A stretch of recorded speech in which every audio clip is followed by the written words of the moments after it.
అనంగానే మనలో రోషం వస్తుంది, కోపం వస్తుంది, ఉద్వేగం వస్తుంది.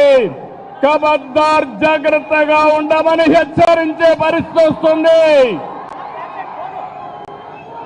జరిగిన సంఘటన చూస్తే భార్య ముందరనే భర్తని, కొడుకు ముందరనే తండ్రిని మతం పేరడిగి చంపేశారు. ఇదెక్కడ న్యాయం అని నేను అడుగుతున్నా. అలాంటి సంఘటన దేశం మొత్తం ప్రతి ఒక్కరిలో కూడా ఒక ఆవేశం వచ్చింది. అంతేకాదు ఒక బాధ, ఒక పక్కన ఆవేదన కూడా వచ్చే పరిస్థితి వచ్చింది. ఇవన్నీ చూసిన తర్వాత ప్రధానమంత్రి నరేంద్ర మోడీ గారు ఆడబిడ్డల నుదుట తిలకంతుడు చేసిన ఒక్క ఉగ్రవాది భూమి మీద ఉండడానికి వీలు లేదని ఆపరేషన్ సింధూర్కు శ్రీకారం చుట్టారు. మీరు గుర్తుపెట్టుకోండి, మనం ఎప్పుడు కూడా వేరే దేశాలపైన యుద్ధానికి పోవడం లేదు. కానీ ప్రపంచాన్ని పట్టి పీడిస్తున్న సమస్య ఉగ్రవాదం. ఉగ్రవాదం పైన పోరాడే ఏకైక దేశం భారతదేశం, ఏకైక నాయకుడు నరేంద్ర మోడీ.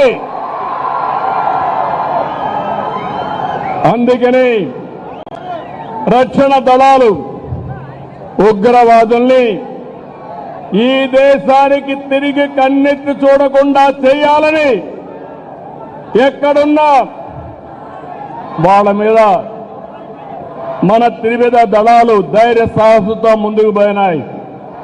ప్రపంచ చరిత్రలో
యువసుండే కుర్ర వ్యక్తిని మనం గుర్తుపెట్టుకుందాం, స్ఫూర్తిని తెచ్చుకుందాం.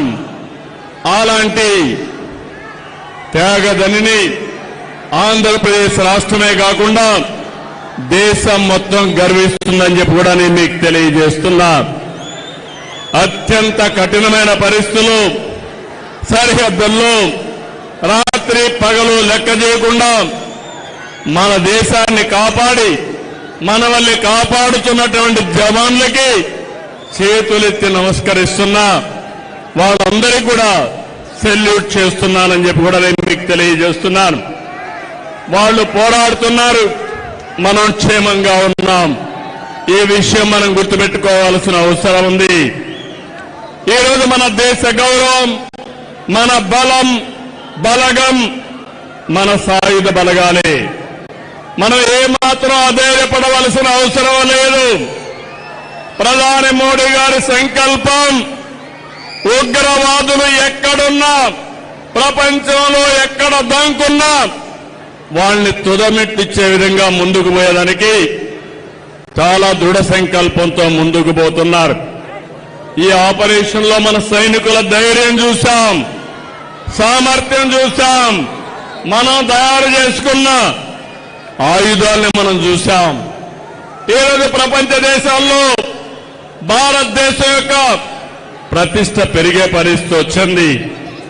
పొరుగు దేశాల్లో ఉండే శత్రువుల గుండెల్లో రైళ్లు పరిగెత్తించే పరిస్థితి వచ్చింది.